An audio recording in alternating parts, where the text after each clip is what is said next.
Okay, so we have our body ready. We've polished up the lacquer, the neck is ready, that's been painted, polished, and we've polished the frets and everything. So now we're going to get all our gold parts together. So here's all the gold hardware we're going to be installing onto our SG, and I'll just give you a quick run through of all the parts, as it might not be completely clear when they go on what parts are gold and what aren't. So here's our tuners, our machine heads, all gold, all the screws are gold, the ferrules are gold, and we've got our custom truss rod cover there with the Branco logo on it. We've got a hand carved bone nut, and we've got our back plate up there. We've got our pick guard for the front. We've got our gold switch cover. We've got our black speed knobs.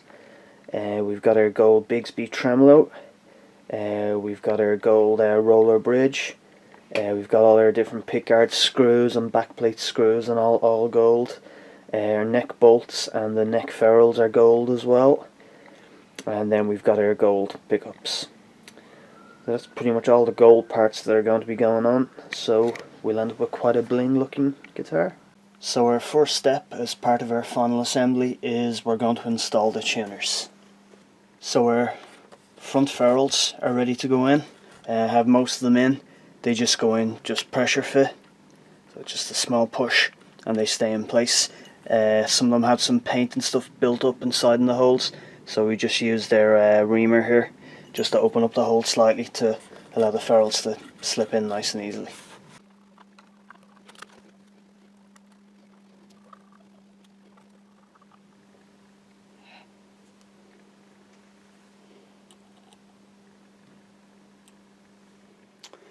So there's our tuners installed, all turning freely and looking well. There's a bit of a cleanup needed on the headstock. So next what we're going to do is move on to the body. So the first thing we're going to do on the body is we're going to use this reflective tape to cover up the control cavity here, because protecting your back passage at all times is of course very important, and it will also help keep out radio frequency interference and things like that. So we'll go ahead and do that now.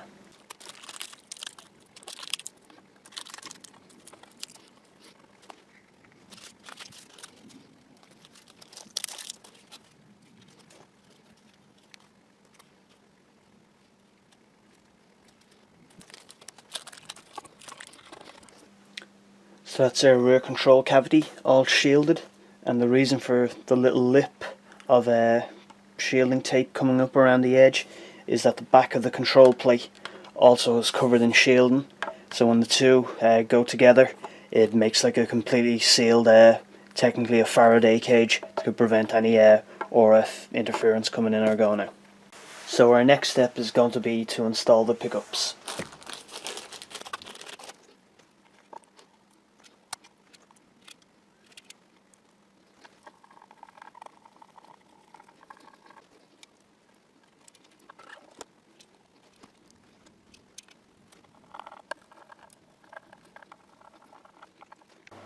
And now the pickguard.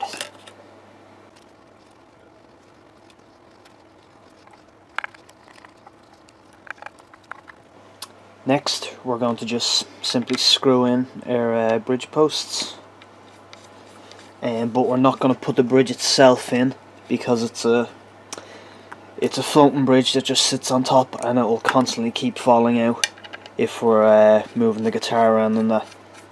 So just going to screw these down, and until we get the Bigsby in here as well, with the strings to actually hold it in place, we won't put it in until then.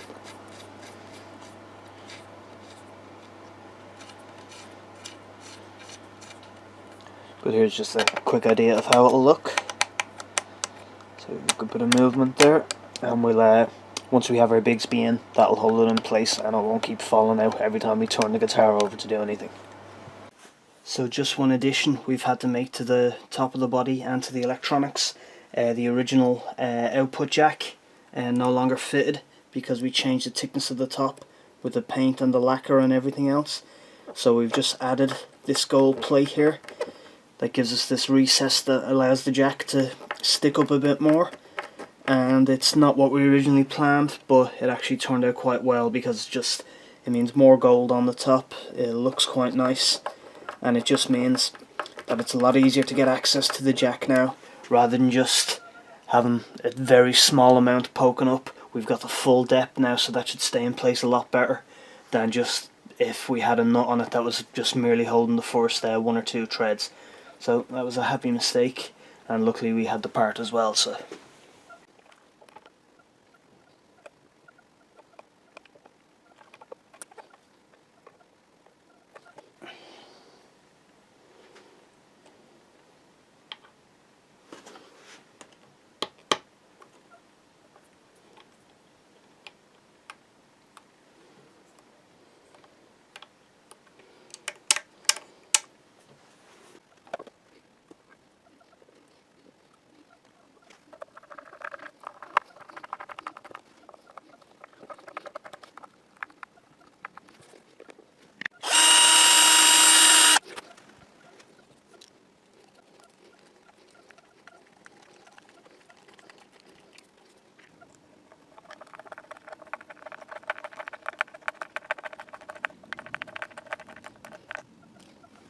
Okay, so our next part is going to be attaching the neck.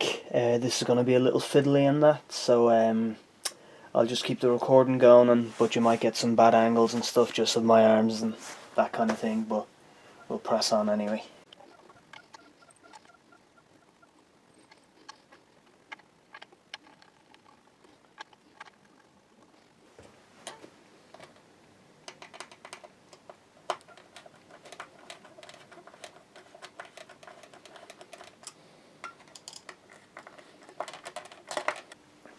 So there's our neck bolts and ferrules in place. The neck is absolutely rock solid, and I personally think that ferrules and bolts like that looks a million times better than a square metal plate. It holds just as well, and just from an aesthetic point of view I think that's much better looking, and hopefully the customer likes it as well. So that's our bridge in place, held firmly down. We'll have to adjust all these saddles once it's strung up to do our intonation, but that's going to be part of the overall setup of the guitar, and we won't be filming the setup as we've covered it in lots of other videos.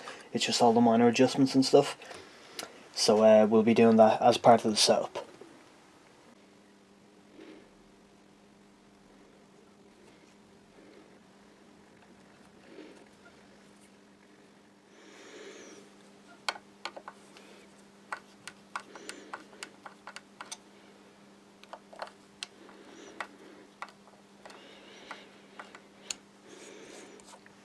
So now it's time to install the Bigsby wiggle stick.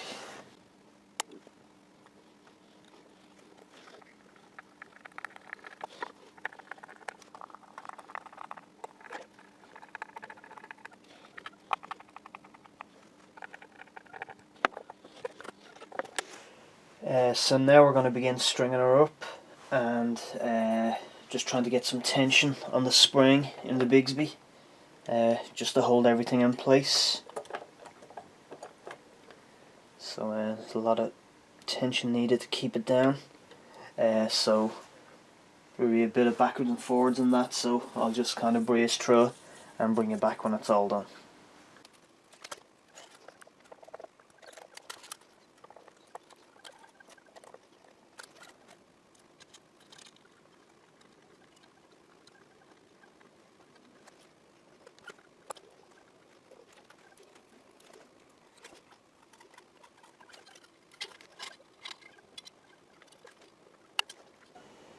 So here we go. After a couple of weeks work, we've completely transformed the guitar. So there we go.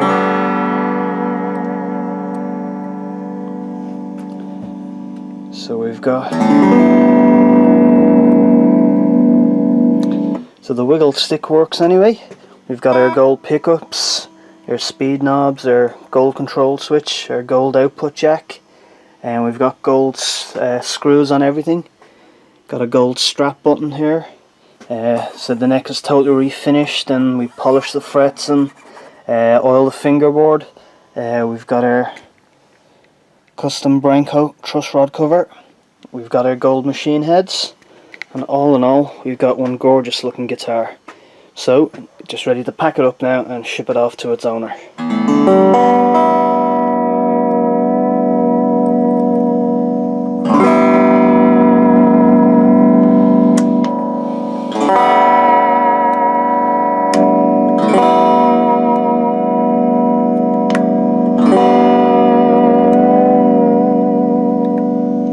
So, there we go, one Epiphone SG completely transformed.